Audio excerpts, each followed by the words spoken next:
नमस्कार विद्यार्थ्यांनो, आज आपण अँगल बायसेक्टर यावरील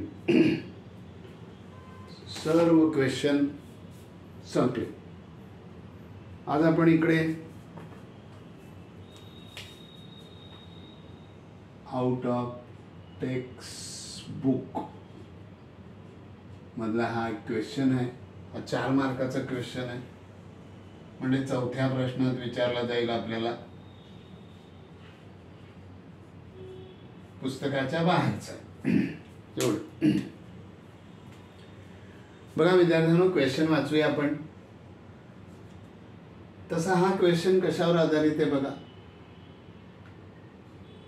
question on property of an angle bisector and CBPT converse of BPT वरील त्यांनी दिले की in quadrilateral ABCD AB is equal to AD. त्याला सारखी मार्किंग करूया म्हणजे हे इक्वल आहे. Bisector of angle BAC and bisector of angle ADC meet the side BC ला, या BC मध्ये E मध्ये इंटरसेक्ट होतो आणि DF ला F मध्ये इंटरसेक्ट होतो रिस्पेक्टिव्हली. त्यांनी सांगितले prove that EF parallel to BD. आता आपल्याला लाईन पॅरलल करा म्हणजे कन्व्हर्स ऑफ BPT आणि दुसरे हे दोन अँगलचे सोपे आहेत. आधी आपण याचे सारखे क्वेश्चन केलेले आहेत त्यामुळे आपल्याला ते हे निश्चित सोपं वाटेल. आपण बघूया. चला, पहिला ट्रायंगल आपण घेऊया ADC. In triangle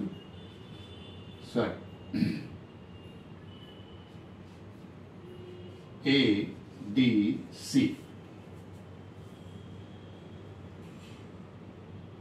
AE bisect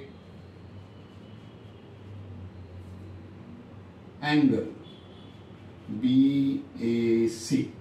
therefore angle bisector चा फॉर्म्युला आहे. ही डायग्राम आपली अशी आहे. सॉरी, मला वाटते इन ट्रायंगल ADC मध्ये AE नाही येणार, AF येणार. AF हे बघा, in triangle ADC AF angle bisector आहे. कोणत्या अँगलचं? ADC पण नाही, इन ट्रायंगल ADC बरोबर आहे. In triangle ADC AF bisect angle DAC. Okay. therefore आता बघा ही डायग्राम अशी सांगतो तुम्हाला थोडीशी. हे बघा, हा D आहे, हा A आहे आणि हा C आहे, हा F आहे. अँगल बायसेक्टर म्हणजे D कडून असं वाचणार DF upon FC AD upon AC. ठीक आहे. therefore DF upon FC is equal to DA upon AC. हे आपलं फर्स्ट इक्वेशन झालं. रिझन काय देणार आपल्याला माहिती आहे. Angle bisector theorem of angle bisector झालं. आता आपण दुसरा ट्रायंगल घेऊया. दुसरा ट्रायंगल आपल्याला येणार आहे ABC. इन ट्रायंगल ABC हा बघा खालचा ABC. त्यामध्ये कोण आहे angle bisector? AE bisects angle BAC. Therefore तेच. आता काय होणार आहे बघा, बी कडून वाचणार, असा बी कडून वाचणार, इकडे हा डी कडून वाचला आपण अशा प्रकारे.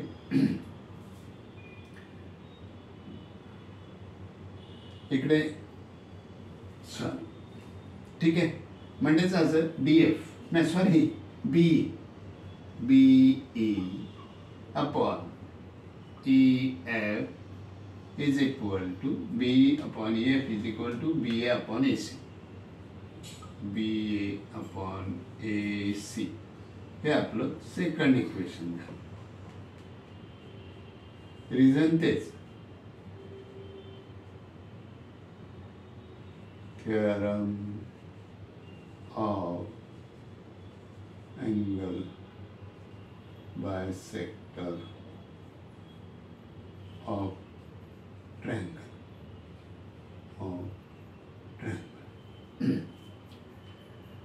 आता या दोन इक्वेशन मध्ये आपल्याला लक्षात असं येतं की ही ए सी याच्यात म्हणजे राईट साईडचे जे रेशो आहेत ते इक्वल आहे का, ते आपण नंतर इथे रिझन देऊ, पण आपण हे इक्वल आहे. हे बघा ए सी बरोबर आहे आणि A D is equal to A B आपल्याला दिलेलं बघा, A D is equal to A B, म्हणजेच हा A D is equal to A B हे पण इक्वल आहे. त्यामुळे हे दोघे रेशो इक्वल आहे. आपण इथे लिहिणार काय, लिहिणार बघा, डी ए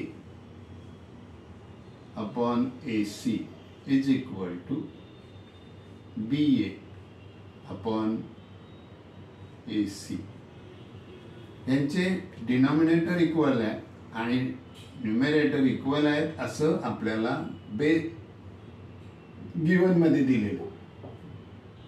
आपण याला थर्ड नंबरचं इक्वेशन देऊ आणि इथे असं लिहूया, A B is equal to A D given, म्हणून आम्ही असं लिहिलं.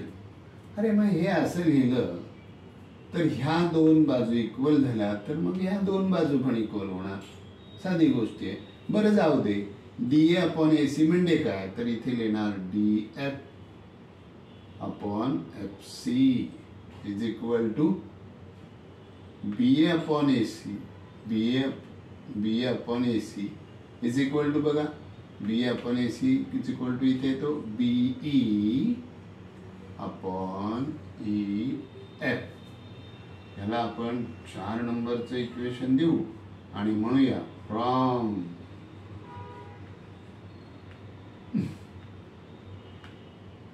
वन 2 and 3 झालं.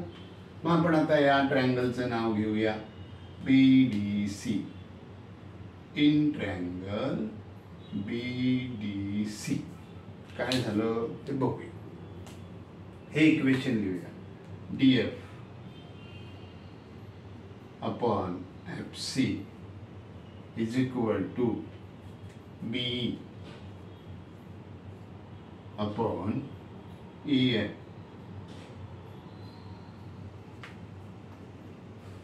फ्रॉम 4.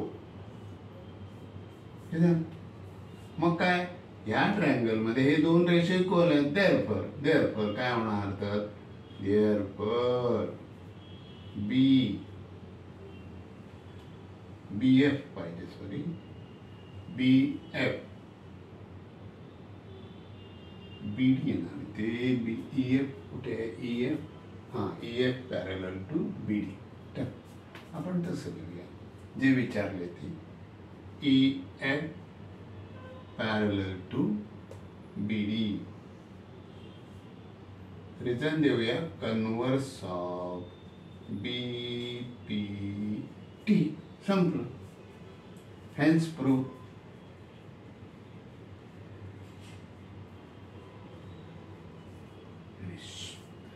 तसं सोपं आहे पण एकदम नवीन असलेला प्रश्न असल्यामुळे गोंधळून जाल. इथे गुंतागुंती आहे.